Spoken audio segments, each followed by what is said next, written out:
Hey everyone, Sunil from Clean here. We're working at a service station today and we're cleaning the underside of the canopy. I hope you can see how well that is coming up. This is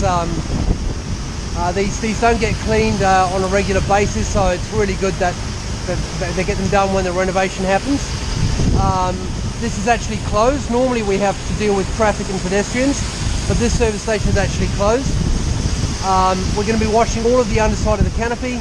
We're washing all of the fascia on the outside of the canopies, and of course all of the shop front, pressure cleaning the walkway, and of course then rinsing the entire forecourt.